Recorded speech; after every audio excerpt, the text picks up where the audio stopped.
we just got to recognize this is an evil regime. They've killed more of their own people than any other regime in the history of mankind, and we've been treating them like a normal country. With President Trump's visit to China, I'm sitting down with Sam Brownback, former ambassador, governor, and senator, and author of the new book, China's War on Faith. Human rights, when it comes to the Chinese regime, are basically the no-go zone publicly, aren't they? This is a strategy of the Chinese Communist Party, and it's one that we should turn around and use as an offensive tool against them. After decades in public service, Brownback says he's now confronting the biggest beast of his career. They've built a satellite set of countries, and they're exporting this digital authoritarianism technology to at least 80 different countries that we've tracked. They are at war with us, whether we realize we're at war with them or not.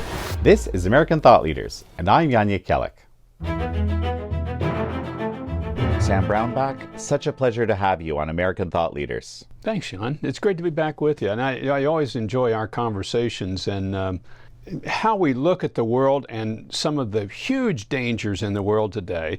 And I appreciate you're willing to surface them and to shine a light on it for people. Well, huge congratulations on today's launch of China's War on Faith, your new book.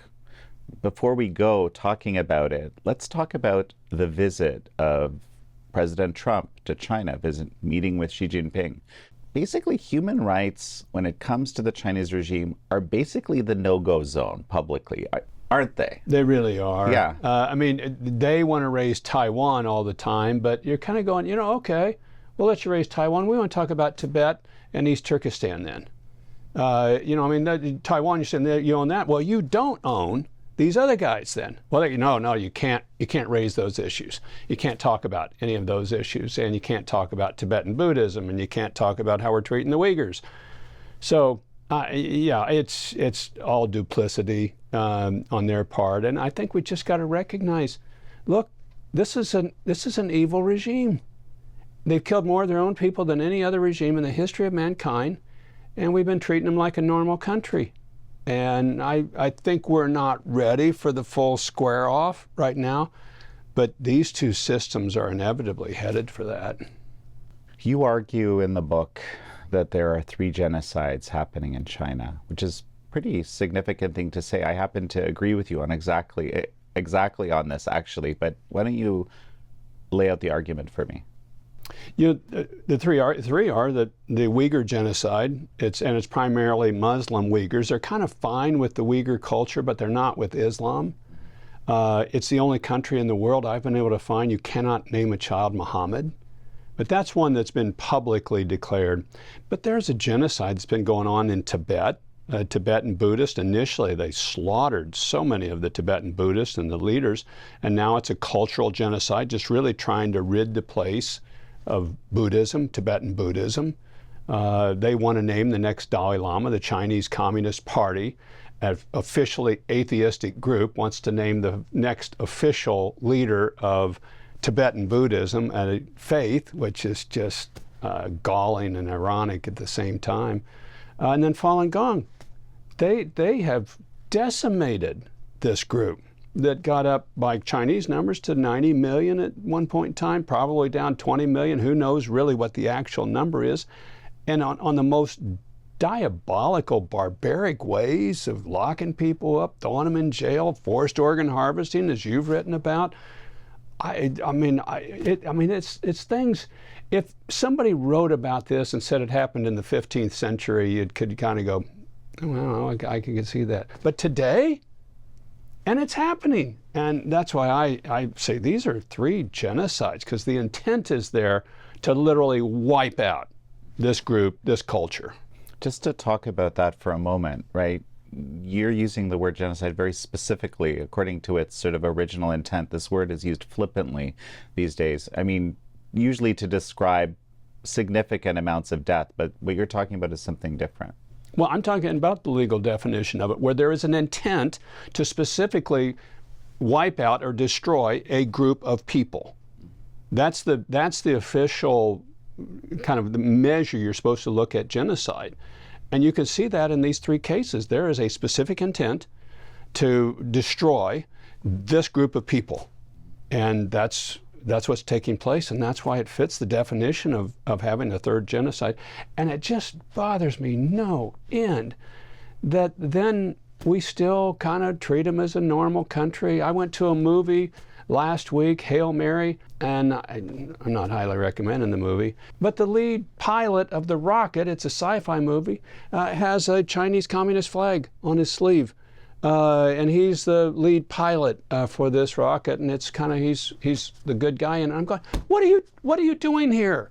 What is this flag doing in this movie, saving the earth? And why is Hollywood putting this out? And I make the point in the book, Hollywood hadn't put out a film that's negative towards the Chinese Communist Party or the CCP since 1997. 7 years in Tibet, in Kundun. That's the last time, because they're so tied economically in the marketing of the films. And I'm saying, it's time to stop this, guys. Come on. Well, it's interesting. I recently watched The Martian, and in that film, it's another. I think that's actually, the book is by the same author that wrote Hail Mary. I think so, if I recall correctly. But there's a kind of a subplot where they have to get help from the Chinese. Some sort of booster, and the Chinese are shown to be very benevolently wanting to help the Americans, which I wish were true. And certainly there's Chinese people in China that would do that, but the regime absolutely would not. No, they wouldn't. Yeah. The regime wouldn't do that.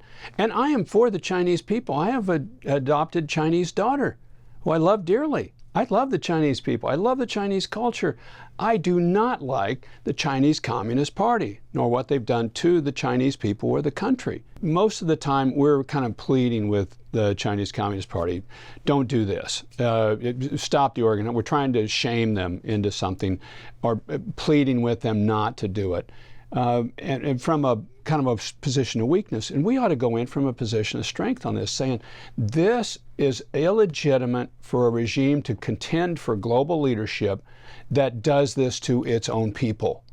This should disqualify them from global leadership. And we should go on the offense on things like this instead of really of kind of shying away from it.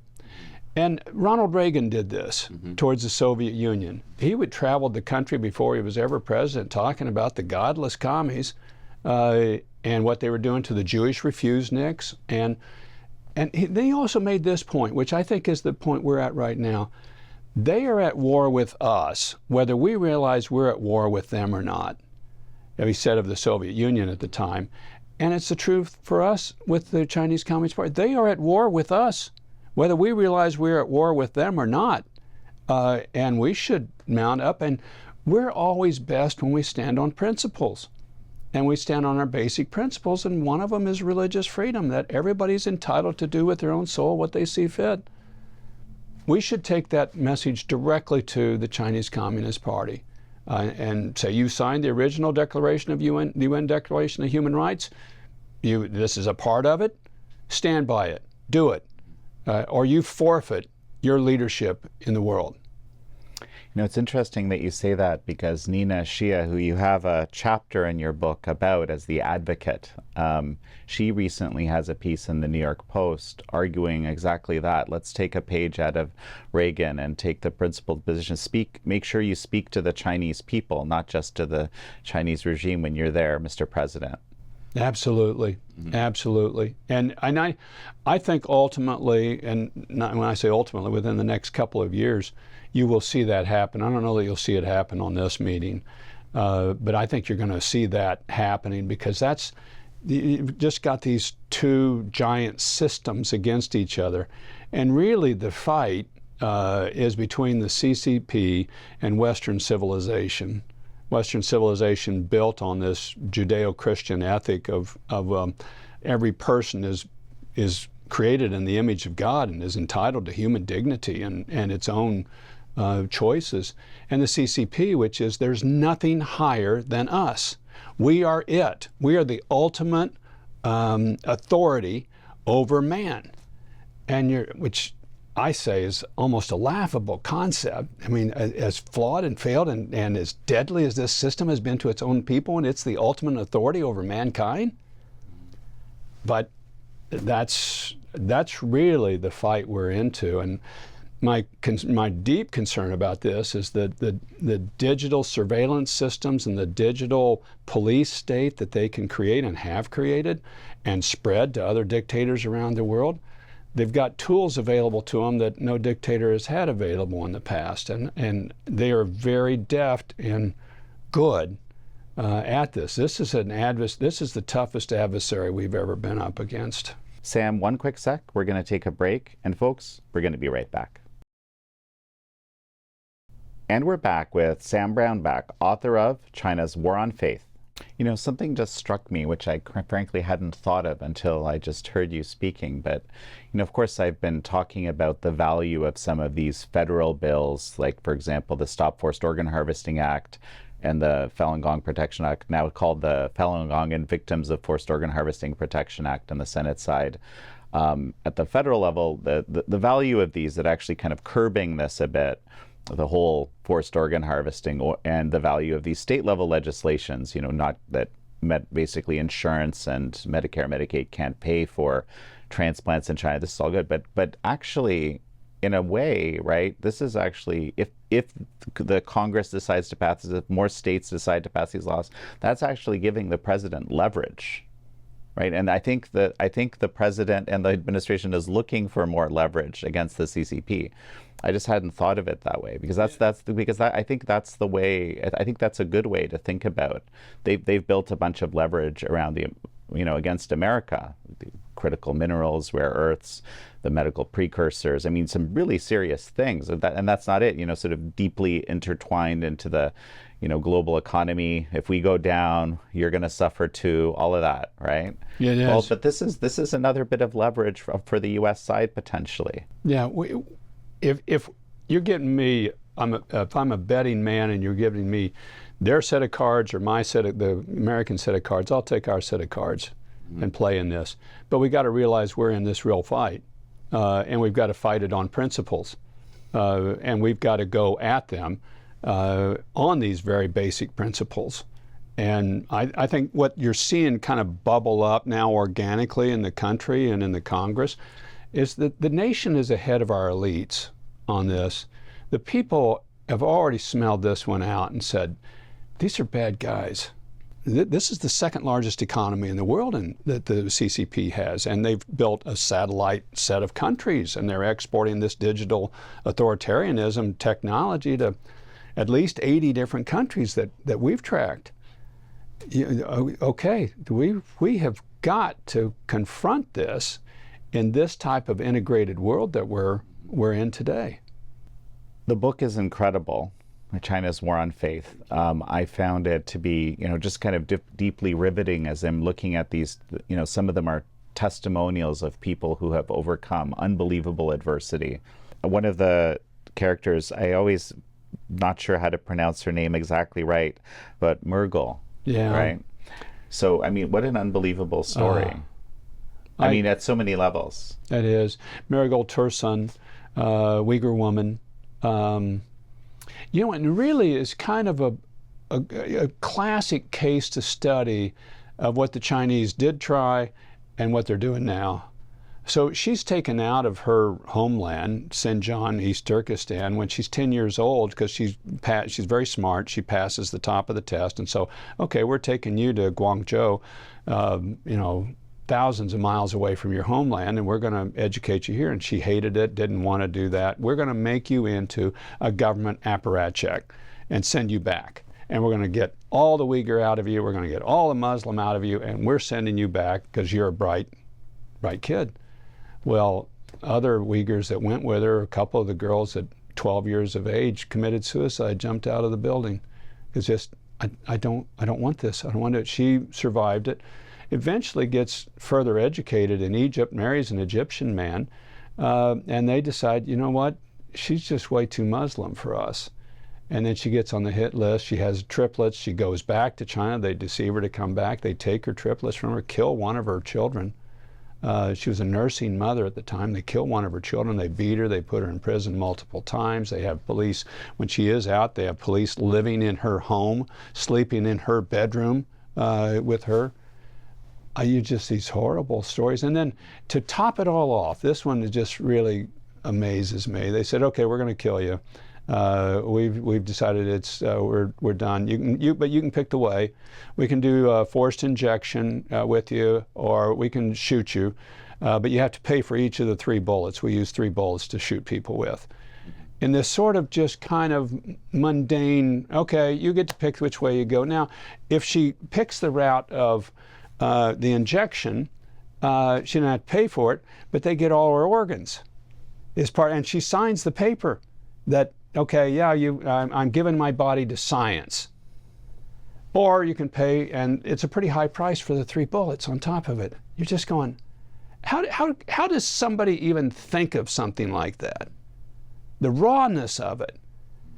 And she denies it all. She said, just go ahead and shoot me, but these children are actually Egyptians. They're born in Egypt, and the Egyptian government's going to want these children back, and somebody's going to have to take care of them, and that kind of slows them down for a little bit, and they're like, oh, rats, hadn't really thought of that. And that kind of slows the process, and she doesn't get killed, and they ultimately actually release her with her 2 children. But yeah, her story is just, on so many levels, it's at a place where you can't imagine a system that can produce these types of ideas in it, and yet it does, and has, and executes on them. It's like a modern Auschwitz running story of, okay, we're going to kill all these Jews. Now we ought to get the hair, and we ought to get the fillings out of their teeth, and we'll see the old shoes. Yeah, we can still use those. It is so industrial scale and so immoral, and yet you got people executing that in the system. This is something that I really love about China's war on faith, because this is something I also try to explain through writing Kill to Order, which is just this sort of very kind of cold instrumentalization of the very, basic eradication of human dignity, treating bodies as, fodder just to be kind of used in whatever way. This is something very difficult for people to understand. It is almost impossible for me to understand when I look at it. Or in your book, we can make these senior communist officials be able to live to be 150 if we can get enough spare body parts. What makes you think you're that good? That you should be killing other people for their body parts for you? I mean, it's just inconceivable to me, really, that people could think of themselves as that much better than somebody else, that I will kill you for your organs and this is a good thing. Unbelievable. But that's what I mean about it's the CCP versus Western civilization. In a Western civilization concept, no, everybody's created equal. We don't have equal skills, we don't have equal abilities, but we're all created equal in the eyes of God. We have a human dignity that is inalienable to each of us. To each of us, no matter who you are, no matter what your skill level is, you are created equal. And you just, in that system, no, the masters are better than the people. I also, as I read the book, and you already started talking about this earlier, I get a lot of hope, because the people that have kind of, whether it's, have kind of gone through a lot and survived and are really fighting the good fight on afterwards. And so, despite the darkness that you just described, I mean, there's a lot of light to be inspired by. A lot of light to be inspired by. And that's what gives me hope in it too. Is that these are people seeking something above what is here on earth and willing to fight and willing to die for it. And in many cases, like Marigold, we just talked about, she says, when I've been with her, says, they've already killed me. They killed one of my children. I'm dead. And then she gets transnational oppression, and they say, we know where you are. And then she said, shoot me. You've already killed me. But she continues to speak out at great price to her and to her family that's left back in the country. So there is, and to me, that's the key piece of what we've got to get right in the United States is China's at war with faith, and we should clearly be on the side of their opponents. And that's these people of faith who are in that country, and the religious people are most of the times the first ones attacked, the last ones left standing. It's the only civil society left there, and they're not a rebel cause, but they don't agree with this system. This system is diabolical, and they don't want it. And we should clearly, and I put forward a number of policy ideas, what we should do to elevate these people who are standing against this beast from inside its belly. So now as we actually finish up, you said something interesting earlier, and I just want to finish on this note. You said when it comes to human rights or forced organ harvesting or things like that, we tend to kind of plead, hey, please stop this is bad, and so forth. You said turn the tables or flip it around. Can you explain that a little more to me as we finish? I think we need to elevate the issue and use it as an offensive tool. I think President Trump needs to bring into the White House people that have been persecuted for their faith from China in public meetings and have them tell their story and have it broadcast around the world, and have him bring in individuals from Falun Gong and from the Tibetan Buddhists and Christians and Muslims, have them tell the story. Bring in world leaders, bring in world religious leaders, showcase what is taking place in so many places around the world of religious persecution, particularly China, and ask them to stand against this and for religious freedom for everybody, everywhere, all the time. I think he should present to Xi Jinping the 9 Catholic bishops that are held somewhere, we don't know where, in prison, and ask that they be released and press the Vatican to do the same thing. And also to press them to plead against these and call for the end of these 3 genocides that are taking place in China. I think we ought to send the Secretary of State, the Vice President, one of the 2 to Dharamsala, India, for substantive talks with the Dalai Lama about the future of Tibet. I think we start elevating these in various forums and formats to make the clear point, we are serious about this. And China, you've declared this a red line and a no-go zone, and we don't agree with you. And we're not going to do it that way, because what you're doing is completely wrong and it's evil. And I think he ought to call it out. I think he ought to do a Ronald Reagan and say, this is an evil regime. This is an evil empire. And I would love to see the Pope stand up in Taiwan and say, be not afraid, like Pope John Paul did in Poland. Be not afraid.